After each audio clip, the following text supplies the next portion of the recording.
Soy Fernando Díaz Villanueva. Hoy es 24 de diciembre de 2017 y esto es La Contracrónica.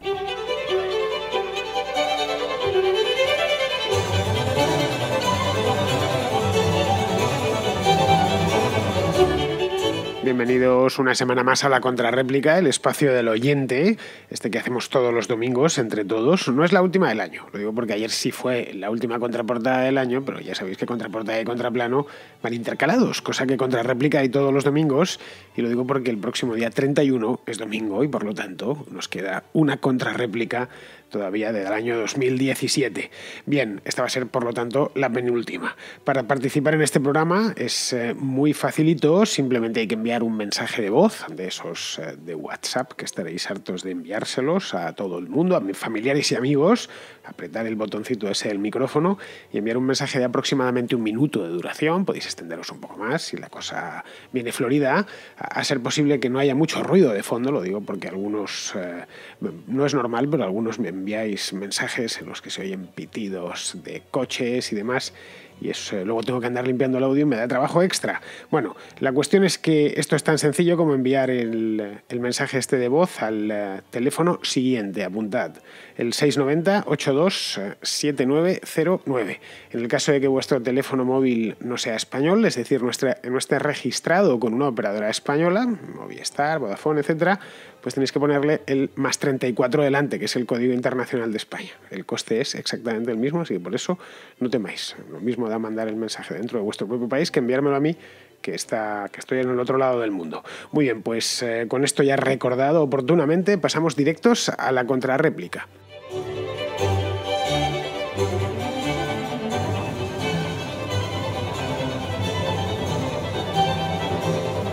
Israel, que es un oyente de Málaga, nos quiere comentar una cosa sobre el tema de las reformas de Macron, que está dando, según parece, y lo hemos visto a lo largo de este año, sí he hecho varios programas sobre Macron y los cambios que se están produciendo en Francia, la mayor parte de ellos para bien, todo hay que decirlo, pues está dando una de cal y otra de arena. Bueno, la de cal ya la comentaba yo el mes pasado, o hace ya casi 2 meses, creo que fue a finales de octubre, y el mes pasado, eso sí, así que fue en noviembre, nos sorprendió Macron con la paletada de arena, así que es exactamente la que nos quiere comentar Israel. Vamos a escucharle. Hace unos días hiciste una contracrónica sobre Macron y su reforma laboral que parecía que iba en la buena dirección. Sin embargo, la última noticia es que ha subido el impuesto de sociedades a las grandes empresas para cuadrar las cuentas. No sé si esto te parece medidas contradictorias o es que no tiene otra opción para cuadrar las cuentas, ¿no?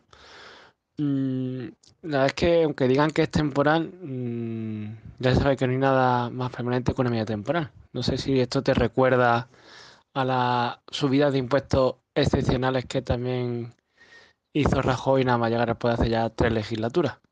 Muchas gracias, un saludo. Efectivamente, Israel tiene razón. Lo que ha hecho Macron es subir el impuesto de sociedades al 43%, perdón, estaba en el 38%, pero a unas pocas empresas, a unas 300 afecta solo, las empresas más grandes del país. Para ser la empresa más grande del país, según Macron, tienes que facturar más de 1.000 millones de euros al cabo del año. ¿Es mucho o poco? Bueno, pues es una cantidad de dinero considerable, total. Mucho o poco, la cuestión es que hay 300 y pico empresas en Francia que facturan más de esa cantidad. Así que simplemente van a pagar el 43%, es una cosa, según parece, temporal, dice. Ya sabéis, como bien nos comenta Israel, que estas cosas temporales para los políticos suelen convertirse en perpetuas por lo general. Bueno, ya veremos en qué queda. No vamos a juzgarle antes de tiempo. Yo de entrada no me lo creo que se quedarán con el 43%, aunque teniendo en cuenta que son empresas muy grandes y con capacidad de pleitear y con capacidad sobre todo de cabildear en política, de estar dando la paliza por París durante mucho tiempo, es decir, que no es el pobre autónomo, ni el pobre asalariado, ni la pequeña empresa con 15 empleados, que son empresas que facturan más de 1.000 millones, muy probablemente quizá se convierta en algo efectivamente temporal. Bueno, esto lo vendió Macron de la siguiente manera. Fue un parche de urgencia, no provocado por él. François Hollande, su predecesor en la presidencia de Francia, creó una tasa especial, hace ya años, en el año 2012 concretamente, que las empresas recurrieron a los tribunales. Es que una especie de contribución especial, contra la crisis, para el déficit, no sé yo cómo lo llamo. La cuestión es que era una tasa, no era una subida del impuesto, y al parecer la justicia este año les dio la razón a estas empresas que habían recurrido a esa tasa. Macron les ha dicho que vale, que muy bien, que acepta el veredicto de la justicia, porque Francia es un Estado de Derecho y tiene que aceptarlo y además pagar... no la multa correspondiente, pero sí devolver el dinero a esas empresas. La factura se le va creo que a los 10.000 millones de euros, un dineral, y lo acepta, sin ningún problema lo pagará, y lo que les ha devuelto es bien, a partir de ahora ya no será una tasa, sino será una subida de impuestos normal y corriente. La razón por la cual lo ha hecho, pues no hace falta, yo creo, Israel, que te la explique, va de suyo, ¿no? Necesita cuadrar el déficit, que no puede superar el 3% porque está dentro de la Unión Europea, y dentro del euro, concretamente, los gastos del Estado francés son altísimos, muy altos, de miles de millones de euros todos los años. Bueno, y en espera de que los ingresos se le mejoren, que eso es uno de los desafíos de Macron desde que llegó al poder hace ya 6 meses a lo tonto. Llegó al poder a finales de mayo y estamos ya a finales de diciembre, pues en lo que los ingresos le mejoran por la vía ordinaria, es decir, más gente trabajando y pagando impuestos, pues lo va a hacer por la vía extraordinaria. Ya está. Subidón fiscal y a traición. Simple. Es una subida relativamente popular, además, porque, bueno, está, como diríamos aquí, a los muy ricos, está obligando a pagar a las grandes empresas que facturan más de 1.000 millones, y el francés de a pie, como diría el español de a pie, pues que se fastidien, que paguen. Es decir, es una subida que se vende muy bien en la prensa porque no castiga directamente a los contribuyentes físicos, pero sí los castiga indirectamente. Esa es la verdad, porque los impuestos de sociedades, aunque pensemos que lo pagan las empresas, sí, las empresas lo liquidan, pero luego lo pagan o los consumidores o los trabajadores de la empresa. Ojo, los que ya trabajan dentro de la empresa, que verán cómo no les suben el sueldo o a veces directamente se lo bajan, y los que iban a trabajar y que ya no van a poder trabajar porque la empresa, en lugar de abrir un nuevo departamento de algo, ese dinero se lo tiene que dar a la hacienda pública.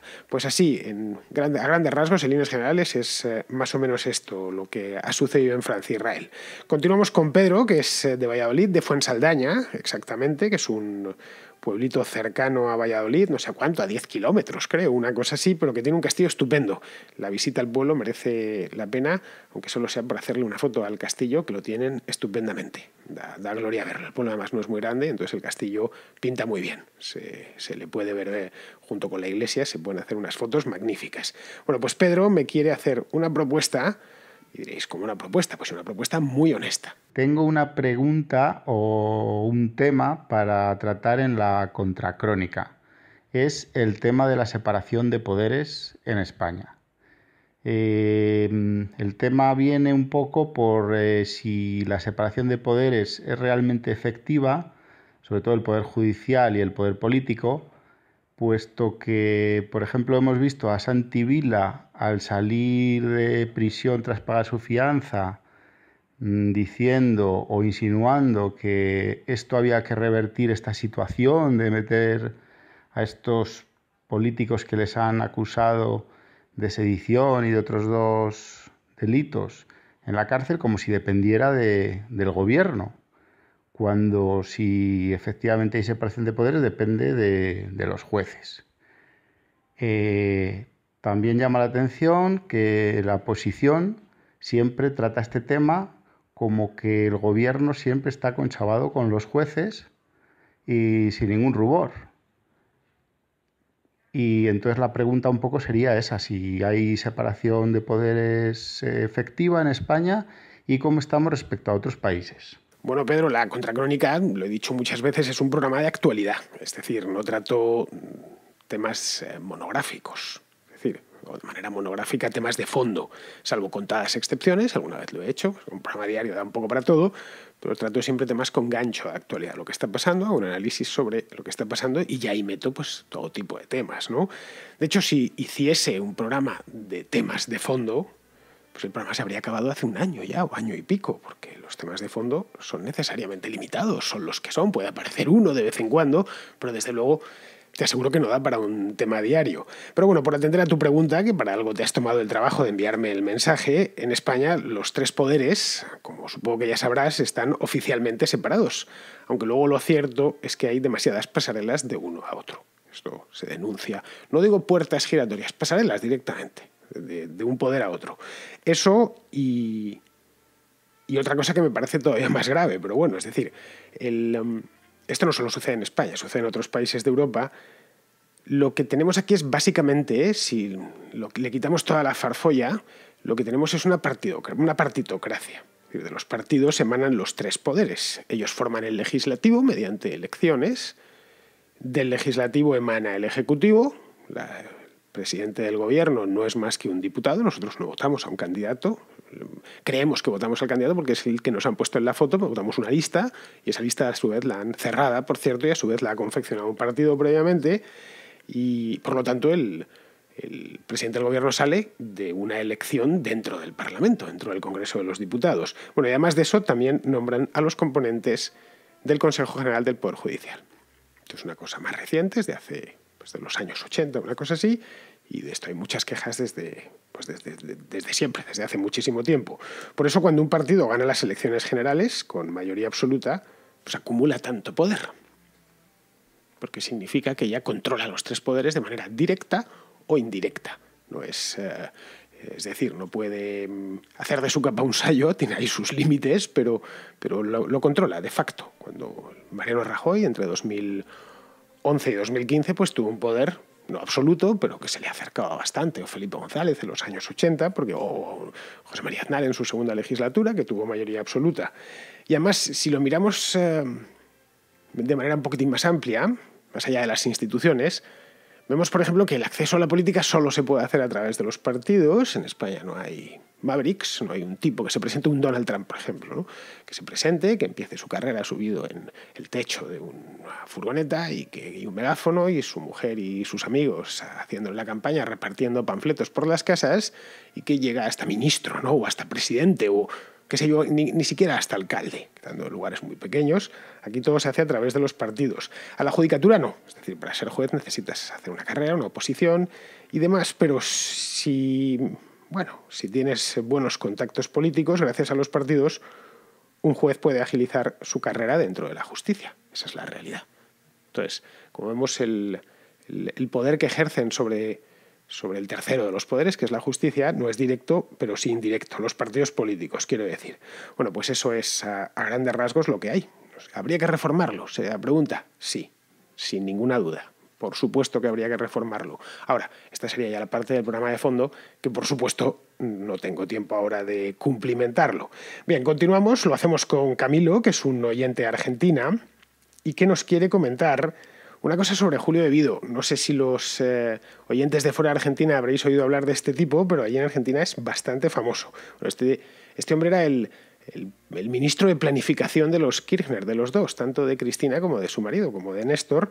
Era un tipo todopoderoso. Vamos a ver qué nos cuenta Camilo. Quería preguntarte si estabas al tanto de la detención del ex ministro de planificación Julio de Vido y del ex vicepresidente de la Nación, Amado Boudou.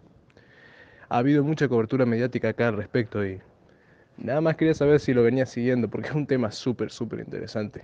Ha sido un festival de las risas y unas pocas lágrimas. Pues sí, Camilo, me enteré de que lo detuvieron. Esto fue en el mes de octubre, si mal no recuerdo, hace cosa de 2 meses. Creo que la detención esta fue por irregularidades en el caso este de Yacimientos Río Turbio. Lo digo de memoria, sí, creo que sí, creo que es Yacimientos Río Turbio seguro, eso se me ha quedado en la cabeza, porque es justicia poética. Que a un político corrupto le detengan por un caso que se llama Río Turbio, es que ha vuelto de entre los muertos Lope de Vega o Francisco de Quevedo y ha empezado a escribir en los periódicos. A este tipo lo han detenido por el caso Río Turbio, pero ojo, que debido le podían haber metido para dentro de la cárcel por cualquiera de los muchos casos en los que está imputado. Es decir, yo creo que era una cuestión de tiempo que este hombre entrase en prisión porque no sé cuántas cosas pendientes tiene. Debido en sí es una metáfora del kirchnerismo, esa es la verdad, porque uno mire un poco su biografía y sobre todo lo que ha hecho en los últimos 15 años, yo creo que da para una miniserie de esas que hace Netflix, porque además, según tengo entendido, es un gran aficionado a bailar tango y es hincha del Boca Juniors. Vamos, que hay personaje para hacer un buen guión.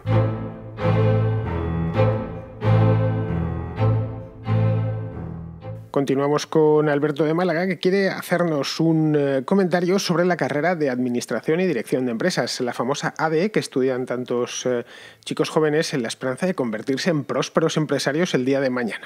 Te quería hacer un comentario, reflexión acerca de la carrera de Administración y Dirección de Empresas, que se supone que forma empresarios para que creen empresas y dirijan empresas, creen puestos de trabajo y creen, por consiguiente, creen valor y riqueza para el país.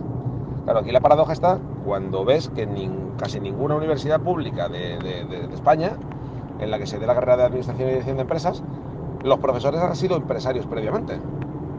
Y piensas, ¿qué me va a enseñar a mí o a un alumno una persona que nunca en su vida ha apostado, ha arriesgado su dinero en crear una empresa o a dirigir personas de manera privada?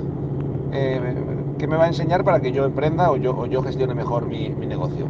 O sea, ahí está el primer fallo. O sea, no se puede enseñar a ser empresarios a alguien que en su vida ha sido empresario.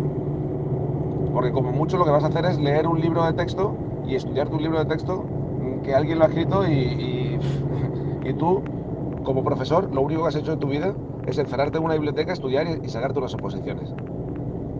Y sí, está muy bien estudiarte un libro de memoria, pero yo creo que esa receta en la vida no funciona para crear empleo. Muchas gracias. Bueno, Alberto, yo creo que ahora la palabra lo dice claramente: Administración y Dirección de Empresas. Antiguamente esta carrera se llamaba Empresariales, que daba lugar a equívocos. Ha dado lugar a por lo menos 3 o 4 lecturas. Ahora mismo ya es, con esto vas a aprender, si estudias, si apruebas y demás, vas a aprender a administrar y gestionar una empresa. No te vamos a enseñar a crearla. Esa es la razón por la cual los profesores no tienen que ser empresarios, tienen que saber contabilidad y cosas de este estilo, nada más. Luego dirás, bueno, es que además como profesores de contabilidad son pésimos. Bueno, eso ya es otra cosa distinta. El hecho es que está concebida para esto. Si se aprendiese a crearla, pues habría en España miles de empresarios todos los años nuevos, creando empresas por todos los lados. No sé cuántos licenciados en ADE escupe la Universidad Española cada año. Pues tienen que ser miles, desde luego. Son facultades que están llenas de gente. Es normal cuando un chaval quiere hacer algo que tiene... No sé si se dice ahora entre los jóvenes. Cuando yo era joven sí se decía eso de tiene salidas. Las carreras con salidas. Yo, por ejemplo, estudié una carrera sin ningún tipo de salida, que era la carrera de Historia. Pero los chicos del barrio que valían, pues estudiaban este tipo de cosas. Se hacían... administradores y gestores de empresas, es decir, estudiaban empresariales o estudiaban Derecho, que era la carrera con muchas salidas. También algunos hacían pilotos de aerolíneas y cosas así porque pensaban que iban a tener salidas. Luego han pasado 20 años de aquello y ves que los de las aerolíneas pues se equivocaron de medio a medio, porque el negocio de las líneas aéreas pues no es el mismo hoy, en 2017, ya casi 2018, que el que era en el año 1996. Pero bueno, la empresarialidad, volviendo a este tema que me comentas, la empresarialidad no es algo que se enseñe en un aula. Es imposible enseñarlo. La empresarialidad se lleva dentro. O sea, ahí tienes, voy a lo práctico, ahí tienes a Amancio Ortega o a Juan José Hidalgo, el de Europa, que no tienen ni el bachillerato y han construido 2 imperios gigantescos y a lo que se ve bastante bien gestionados. Si se los van a legar a sus hijos, ya veremos lo que hacen los hijos, que esos sí tienen estudios, lo mismo se lo terminan cargando los hijos que tienen estudios y ellos lo levantaron de la nada, desde la tierra, desde el barro, pues sin necesidad de tener estudios, simplemente teniendo cabeza y teniendo ese demonio dentro de la empresarialidad, que lo tiene solo un porcentaje, no muy grande, por cierto, de la población.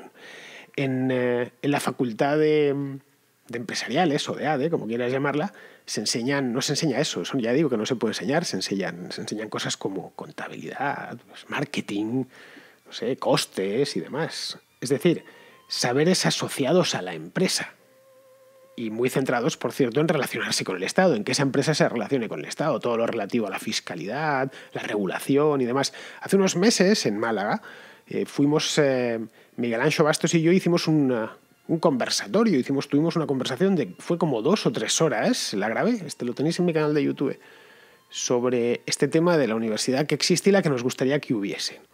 Bueno, pues una de las cosas que decíamos era esta, ¿no? Que la universidad realmente, quien piense, esto está montado para el gobierno, y lo montó el gobierno y está creado para eso y para el Estado. La Facultad de Historia forma profesores para la educación pública. La Facultad de Derecho forma abogados del Estado y opositores en general, ¿no? La Politécnica forma ingenieros de obras públicas para construir puentes y túneles de ferrocarril para el Estado. Luego otra cosa es que en muchas universidades salen muy bien preparados. El caso de los ingenieros, por ejemplo, que se dedican a hacer túneles y puentes de ferrocarril en Dubái, pero salen muy bien preparados porque en ciertos aspectos la Universidad Española es muy buena, especialmente en ciertas carreras. Las ingenierías, por ejemplo, son muy buenas, y no es que lo diga yo, lo dice la cantidad de ingenieros que hay colocados por empresas en el mundo y haciendo mucho dinero. Pero bueno, si quieres mirarte esa conferencia, la tienes busca en mi canal de YouTube, lo que hicimos Bastos y yo, y más o menos te darás por contestado. Seguimos con David. David es de Lepe. Lepe es un pueblo de la provincia de Huelva, es decir, es famoso por unos fresones que tienen magníficos. Si no los habéis probado nunca, yo os los recomiendo, de primera categoría mundial.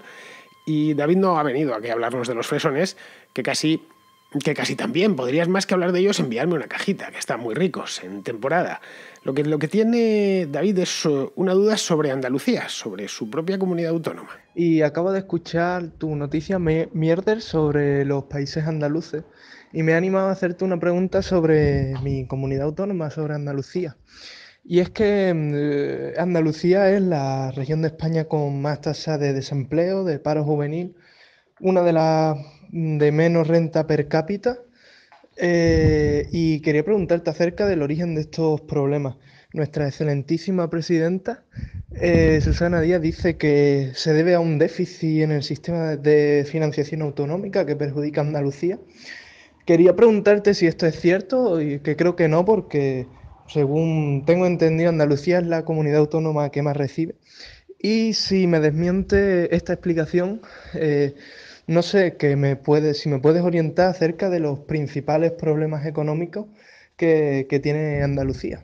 Bueno, David, veo que eres un poco joven y que no te has percatado todavía de que los problemas de Andalucía no son los mismos que los de la administración autonómica andaluza. Son dos cosas distintas. A esto de que el Estado se haya apoderado del nombre de los lugares, es decir, España somos confundir los intereses de los españoles con el del Estado español, no.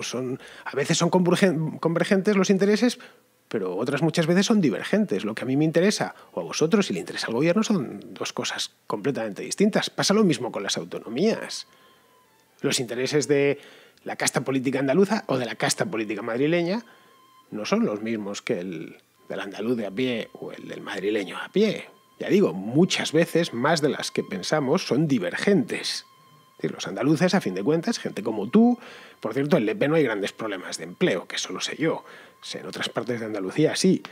Pues los andaluces quieren trabajo y oportunidades, en esencia, y que les dejen vivir tranquilos. Bueno, los andaluces de a pie, como los valencianos de a pie, o cualquier ser humano, lo que quiere es eso, tener oportunidades en la vida y poder hacer su vida.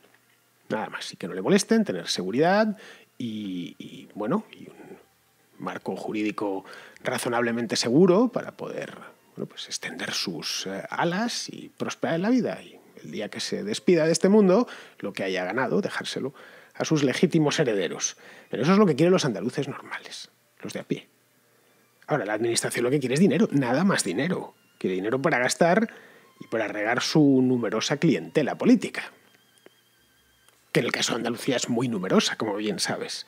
De ahí que Susana Díaz diga aquello de que no le llega. Es que no me llega, es que tenemos un problema de financiación. Cuando un político utiliza problema de financiación está diciendo no me llega. Está como un ludópata. No dices que no me llega, claro, no te llega, es que te lo gastas todo. Es que según te entrego los 1.000 euros, te has ido al casino y te lo has gastado. Pues por supuesto que no le llega. No le llega porque ella necesita más dinero, porque tiene así de entrada 270.000 empleados públicos que pagar todos los meses. Sí, la nómina, con la mano extendida. Han hecho su trabajo y cada mes exigen que se les pague. Y además de eso, un montón de gasto político, en el que está incluido infinidad de empresas públicas, subsidios de todos los colores. Y necesita dinero, en una palabra, necesita echarle gasolina a la máquina. Otra cosa distinta, todas son las necesidades de Susana Díaz, es lo que le interesa al andaluz normal y corriente. El que no vive del presupuesto, quiero decir. Al que vive del presupuesto le interesa lo mismo que a Susana Díaz, es decir, que no le falte la inyección de dinero. Pero es que a Susana Díaz lo que le sucede al andaluz de a pie le da igual. Creo que no. A ver si nos enteramos de una vez por todas. Ese no es su problema. Eso sí, utiliza los sinsabores y los problemas del andaluz de a pie para pedir más transferencias al Estado. Dice, ay, fijaos qué malo estamos aquí, por Andalucía, por tal, y se pone la bandera encima. Porque, bien, como esto sucede a todos los niveles, no solo en España, sino en todos los países del mundo. Es decir, te he puesto Andalucía, pero podría haberte puesto Flandes o el Piamonte. Entonces, exactamente lo mismo. Es la confusión eterna entre nación y Estado, entre administración y habitantes, nada más. Estos, como al final, desde la educación te lo están diciendo, te están poniendo todo el día la bandera adelante y diciéndote que tus intereses son los intereses del gobierno, bueno, pues se termina asumiendo que es así. Es decir, cuando oigas a los políticos hablar en nombre de todos, una cosa es que lo hagan, bueno, porque ellos viven de esto, otra cosa es que te lo creas. Que van a hacer esto, lo otro, les das igual, les damos igual. Esa es la cruda realidad, cuesta aceptarla al principio, sobre todo cuando eres joven, porque desde niño te han criado lo contrario, pero es la cruda realidad, nada más. En fin, esto es básicamente, así en líneas generalísimas, lo que vendría a ser los problemas de Susana Díaz con el presupuesto.